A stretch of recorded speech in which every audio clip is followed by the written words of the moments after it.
A young couple in love just wanted to buy their first home. The most ordinary, boring grown-up errand imaginable.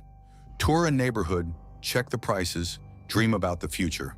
They followed a strange realtor out to a brand new development of identical greenhouses, and an hour later they realized with horror that they couldn't drive back out. Whatever road they chose, whatever street they turned onto, it inevitably led them right back to the same house. They're trapped, and very soon they'll be handed a cardboard box with someone else's baby inside it and a note stating the single condition for their release. Meet Tom and Gemma. Young, in love, ordinary to the point of being unremarkable. He does a bit of gardening on the side. She teaches little kids at school. They rent someone else's place, dream of a nest of their own, and one day they decide, it's time. Time to see what they can afford and take the first step into that proper, settled, grown-up life. Remember their lively, laughing, carefree faces. Very soon, there will be nothing left of that lightness at all. They walk into a tiny real estate agency with a faded sign out front. Behind the desk, they're greeted by a realtor named Martin. And from the very first second, a faint chill creeps down your spine.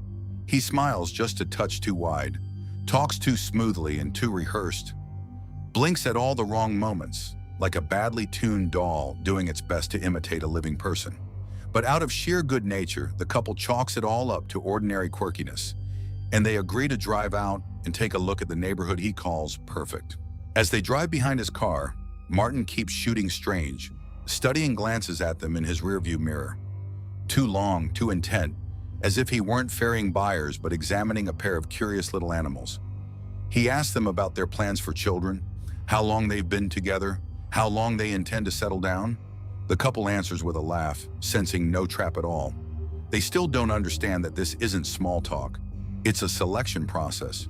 They're being tested to see whether they fit. Martin brings them to a development with a saccharine, soothing name, Yonder, and the very first look at it sends goosebumps over your skin. Rows of absolutely identical houses stretch out before them.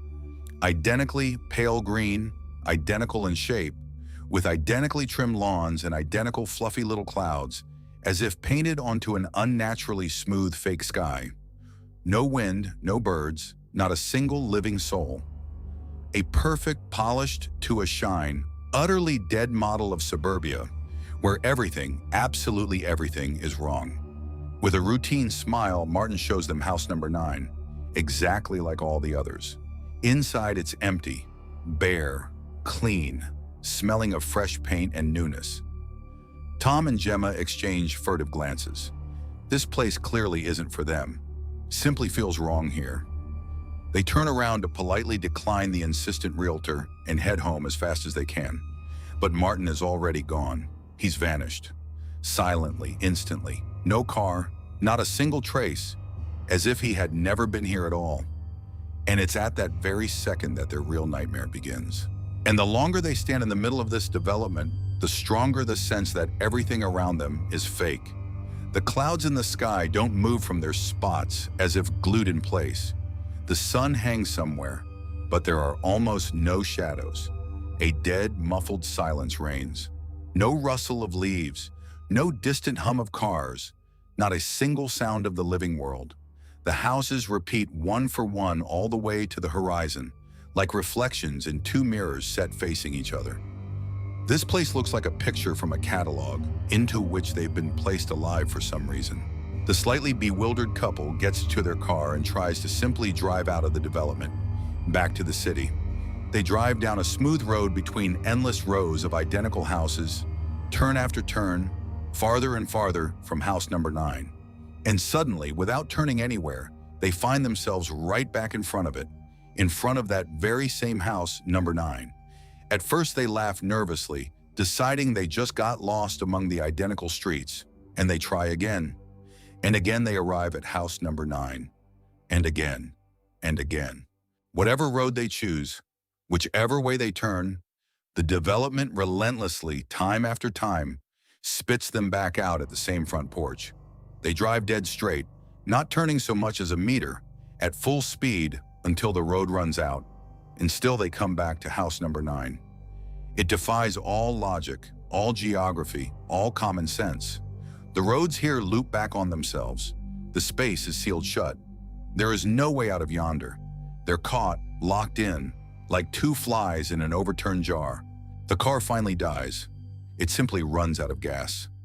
In rage and despair, Tom climbs onto the roof of the house to look around from up high and somehow figure out where the exit is, where the boundary is, where salvation lies. But even from the roof, he sees exactly the same thing. Endless rows of absolutely identical green roofs running off beyond the very horizon. There's no end to them, no edge, no gap. This isn't a neighborhood or a development. It's a trap the size of an entire world, and they're stuck somewhere right in the middle of it. In despair, the couple decides to leave the development on foot, since the car is no help anymore. They pick one single direction and walk stubbornly, teeth clenched, not straying a step, hour after hour, past endless, identical houses. They walk until darkness falls, until their legs ache, running on their last reserves of strength. And at sunset, they come out, once again, straight to house number 9. On foot, by car, dead straight, the result is always unfailingly the same. Yonder lets no one go. And that's when the full horror of their situation truly begins to dawn on them. There is simply no way out of here. None at all. Exhausted, hungry, and scared to death, they go back into the house because there's simply nowhere else to go. And on the front porch, they find a neat cardboard box that wasn't there before. Inside, food, bland, identical, in identical packages without a single label or word, but food nonetheless. Someone unseen is feeding them, like little animals in a cage. They're being watched, held, studied, and this invisible someone is clearly waiting for something from them, patiently and inexorably. Refusing to give up, Tom, driven to despair, decides to burn the house to the ground, to break out somehow, to change something, to answer this place with anything at all. The house blazes all night until morning, and in the morning they wake up right on the lawn under the open sky and see house number 9, perfectly whole and untouched, as if there had never been a fire.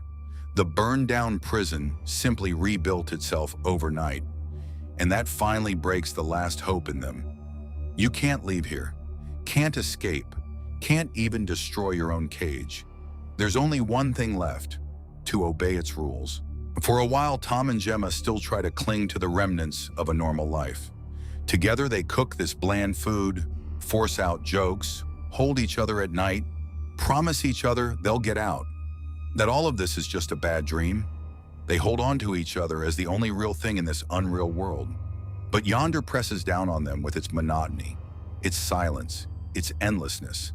And with each identical day, holding on becomes harder. And those rules don't keep them waiting long. One morning, a new box appears on the porch, noticeably bigger than all the previous ones. Tom and Gemma open it and freeze in horror. Inside, alive and healthy, lies a human baby, a boy. And attached to the box is a short note on which a single condition for their freedom is written: raise the child and you will be released. There it is, the price of their release. To get out of here alive, they must raise and bring up someone else's child, one that appeared out of nowhere. They're simply given no choice. With a heavy heart, not fully understanding what they're even agreeing to, Tom and Gemma begin to raise this boy. And almost at once they realize something is terribly, monstrously wrong with him. The child grows at an unnatural, frightening speed. In a matter of weeks, the tiny baby turns into a boy of about 7. He ages right before their eyes day by day, as if someone's alien, sped-up life were being fast-forwarded inside of him. And this boy behaves nothing like a child. He doesn't play, doesn't laugh, doesn't ask naive, childish questions, doesn't reach out for affection. Instead, he eerily and with frightening precision copies the movements, voices, and words of Tom and Gemma, mimicking and mocking them like a living mirror. And when he wants to eat, he doesn't cry like an ordinary toddler, but suddenly opens his mouth and lets out a deafening, inhuman shriek that fills your ears and freezes the blood in your veins. And for hours, without blinking, he stares at the television, across which crawl strange, hypnotic black and white patterns that are impossible to understand. And the whole time, The boy watches them unblinkingly. He watches them eat, fight, try to embrace. They have not a single second of privacy left, not one corner where they could hide from that empty, studying gaze. He absorbs their every movement, every intonation, and instantly repeats it, as if learning to be human from the two of them, like living textbooks. This constant, silent presence slowly drives you mad. Tom fairly quickly comes to hate this creature down to his very core. He doesn't believe for a second that by raising this horrid changeling, they'll actually get the promised freedom. So he finds himself another occupation, throwing himself into it completely, just so he doesn't have to see the boy. Right in the middle of the lawn in front of the house, he starts digging a hole, a huge, ever deeper hole, day after day, until his palms are bloody and blistered. He doesn't really know why himself. Maybe he hopes to dig a way out under the walls of this prison, or maybe just to keep his hands and his head busy with something, anything, so he doesn't completely lose his mind. Gemma, on the other hand, against her own will, gradually grows attached to the boy. She can't help it. An ancient maternal instinct speaks in her, one that's stronger than fear and revulsion. She cares for him, feeds him, washes him, tries to teach him at least something, even though he frightens her to the bone. And meanwhile, an ever-deepening crack spreads between the spouses. Tom spends whole days silently, furiously digging his hole. Gaunt, bitter, wrung dry. Gemma fusses over the horrid foundling, and their love, their former light and happy life, melt away day by day in this cursed, indifferent place. There are also rare, deceptive moments when the boy seems almost like a real child. He reaches out to Gemma, seeks her approval, attaches himself to her in his own way. And in her, against her will, something maternal glimmers, some kind of pity. But the moment she believes in that warmth for a second, the creature again hits her with an icy, inhuman cold. And in horror, she remembers that before her is not a son, but something that is merely put on the guise of a son. These swings between pity and horror wear her out almost more than anything else. The boy, meanwhile, keeps growing at a furious pace, and in just a few months turns into a strange, unnaturally lanky and pale young man. He remains as before, alien, cold, and frightening. Every day he goes off somewhere from the house for a long while, and just as casually returns, without a word of explanation. One day he brings back a strange old book, entirely filled with unfamiliar symbols and images of some horrid, inhuman creatures. And he leafs through it with an air as if he's reading in a native tongue, understood by him alone. Time and yonder has long since lost all meaning. Tom and Gemma have stopped counting the days. They've merged into one endless gray smear. There's no calendar, no change of seasons, not a single event to hold on to. Only sunrises and sunsets over identical roofs and boxes of bland food on the porch. Youth, strength, love slip through their fingers unnoticed, like sand. And they can't even say how long they've been here. Months or years. Tom, meanwhile, weakens right before their eyes. The endless, pointless digging has drained the last of his juices. He's grown thin, dark, hollow-cheeked. There's simply no face left on him. His hole has become incredibly, frighteningly deep by now. But at the bottom of it, there's still no exit, no answer, not even a hint of salvation. Only damp earth and darkness. Tom poured the last remnants of himself and his hope into that pit. And that pit, as will very soon become clear, was not dug in vain at all, only not for the thing he was so desperately counting on. On one of these identical gray days, Tom's strength finally leaves him.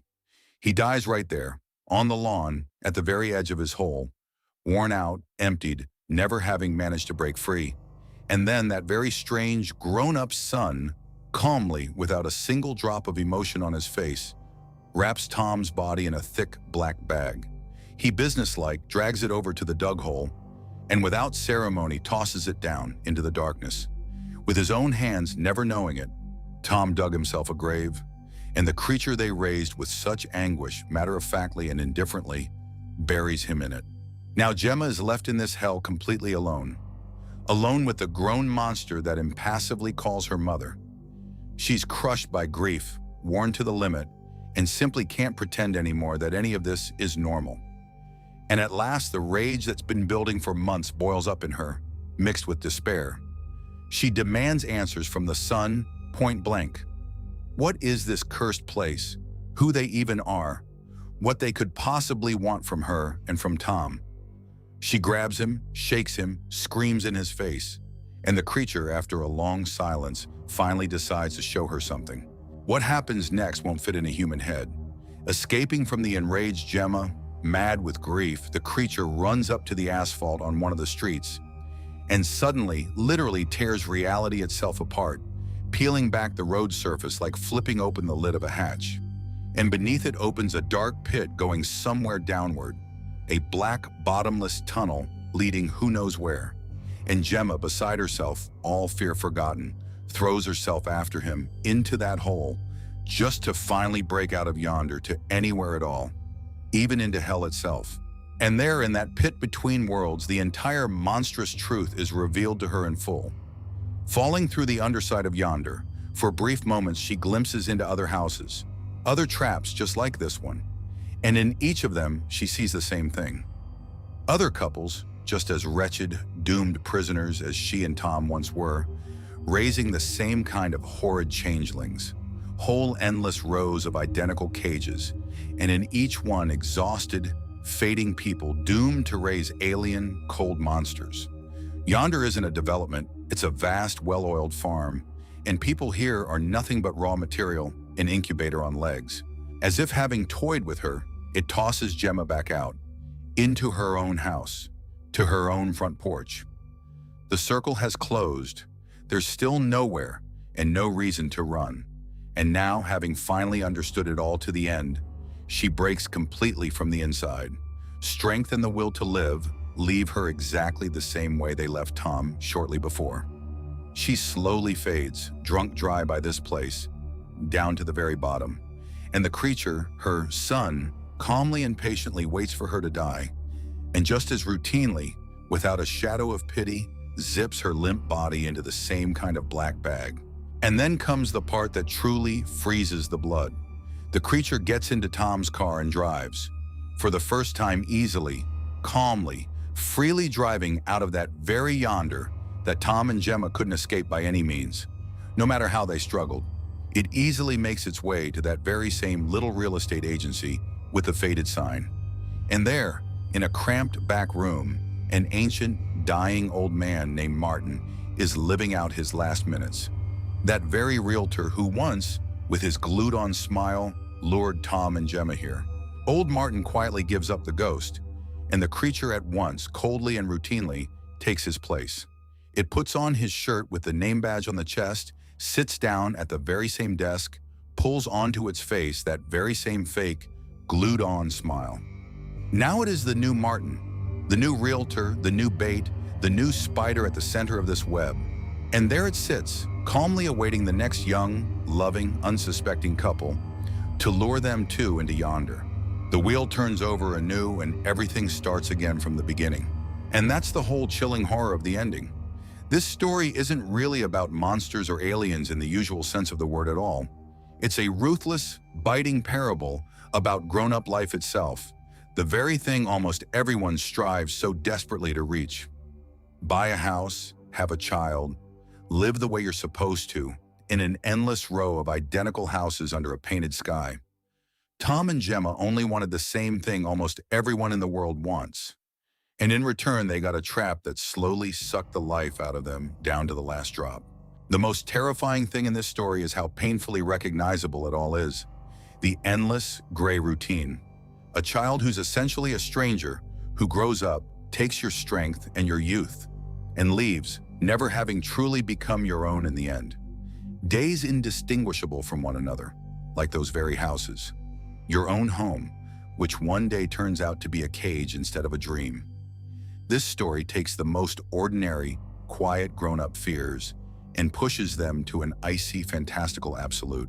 And that's exactly why it's so unnerving and so deeply unsettling. And the creature, for whom Tom and Gemma gave up their only lives, doesn't even remember them at the very end. It simply continues its cycle, calmly, methodically, indifferently, endlessly, Like a cuckoo chick that grew up in someone else's nest, pushed out the rightful owners, and calmly flew off to plant its own egg somewhere new. In this story, there's no justice, no salvation, no consolation of any kind in the finale. There's only a vast, indifferent wheel, slowly grinding up one loving couple after another. If this story got to you, hit like and write honestly in the comments. Could you keep yourself, your sanity, and your love in a place like that? Or would this trap of routine and identical empty days eventually break you too? And there are plenty more stories ahead that'll make you shudder and think hard about life. Stick around, it only gets stronger.